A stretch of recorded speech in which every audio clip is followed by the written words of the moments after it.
उसको हम कहते हैं जीरोथ लॉ ऑफ थर्मोडायनेमिक्स। क्या कहते हैं? Zeroth law of thermodynamics. First law discover होने के बाद लोगों को पता चला, साइंटिस्ट को पता चला जीरोथ लॉ ऑफ थर्मोडायनेमिक्स। तो तुम्हारे सिलेबस में नहीं है, फिर भी मैं बता देता हूँ zeroth law of thermodynamics. First law खत्म हो गया? फर्स्ट लॉ डिस्कवर होने के बाद लोगों को पता चला जीरोथ लॉ ऑफ थर्मोडायनेमिक्स के बारे में।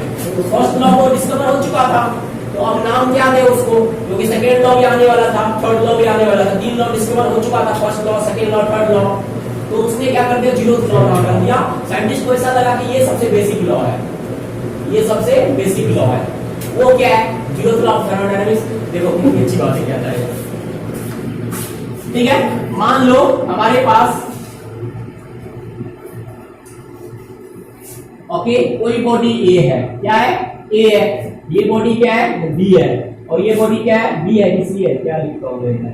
ये बी है और ये क्या है? सी है। जीरोथ लॉ ऑफ थर्मोडायनेमिक्स ये कहता है, जीरोथ लॉ ऑफ थर्मोडायनेमिक्स हमारा ये कहता है कि अगर ए और सी इक्विलिब्रियम में है, मतलब क्या? ए और सी इक्विलिब्रियम में। इक्विलिब्रियम किस किस तरह का होता है मैं बता चुका हूं। सुमित, इक्विलिब्रियम कितने तरह के होते हैं? क्या क्या होते हैं? केमिकल होता है, इकोनॉमिकल होता है और एक होता है मैकेनिकल इक्विलिब्रियम। हमारा इक्विलिब्रियम 3 तरह के होते हैं, chemical equilibrium, mechanical equilibrium, thermal equilibrium. तो ए और सी इक्विलिब्रियम में है। ए और सी क्या है? इक्विलिब्रियम में है। तो अगर ए और सी हमारा इक्विलिब्रियम में है और बी और सी भी क्या है? इक्विलिब्रियम में है, तो जीरोथ लॉ ऑफ थर्मोडायनेमिक्स कहता है कि ए और बी भी इक्विलिब्रियम में होगा। क्लियर है? तो ये हमारा पहला डिस्कवरी था थर्मोडायनेमिक्स, मतलब पहले होना चाहिए था लेकिन बाद में हुआ था।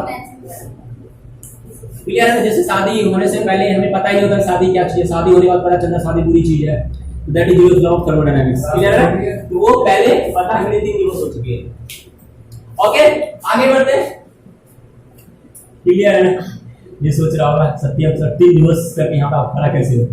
ओके शर्म नहीं आती है। आगे बढ़ते हैं। This is the thing.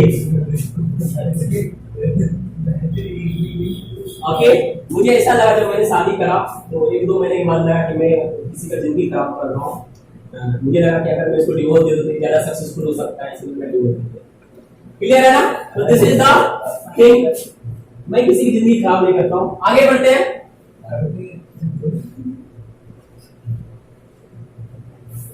Okay तो दिस इज द थिंग। अब देखो फर्स्ट लॉ ऑफ थर्मोडायनेमिक्स क्या है? सिंपल सी बात है, हमने क्या किया, एक कंटेनर लिया। एक कंटेनर में ओके इस कंटेनर में कुछ है, मान लो कोई गैस रखा हुआ है, तो इस गैस का क्या होगा? इंटरनल एनर्जी होगा। तो अब हम इंटरनल एनर्जी को किसी से रिप्रेजेंट करेंगे? यू से। इस इंटरनल एनर्जी को हम किसी से रिप्रेजेंट क्या?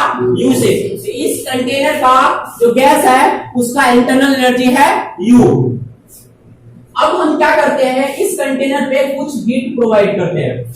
इस कंटेनर में हम क्या करते हैं, कुछ ओके हीट प्रोवाइड करते हैं। तो मान लो हमने क्यू हीट प्रोवाइड किया, हमने क्यू हीट प्रोवाइड किया, तो मान लो इंटरनल एनर्जी को U1 कहते हैं। तो हमारा फर्स्ट लॉ ऑफ थर्मोडायनेमिक्स क्या आता है कि अब जो इस कंटेनर का एनर्जी होगा वो U1 प्लस का क्यूब होगा।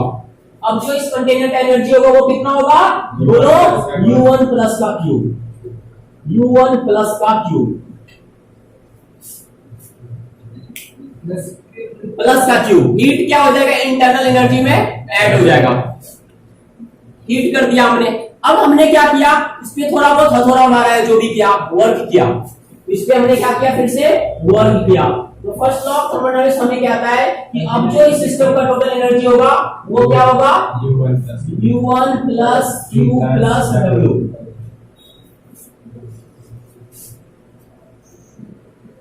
ठीक है? इसी का निचोड़ यह है फर्स्ट लॉ ऑफ थर्मोडायनेमिक्स कि जो हमारा डेल्टा ऑफ U होता है, जो हमारा डेल्टा ऑफ U होता है that is equal to Q plus का W।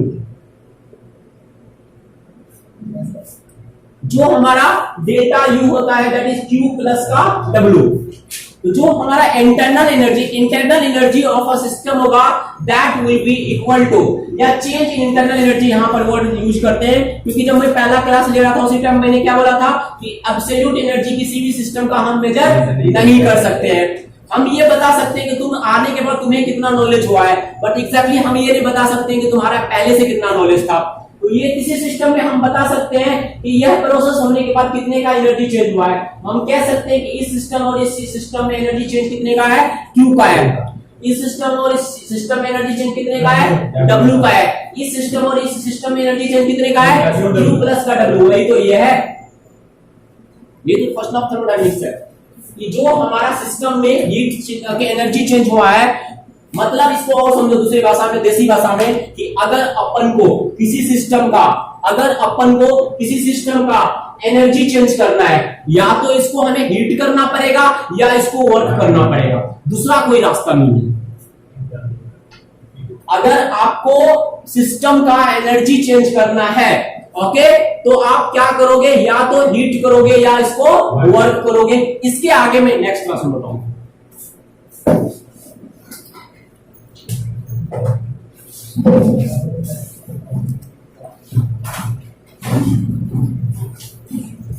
Good evening.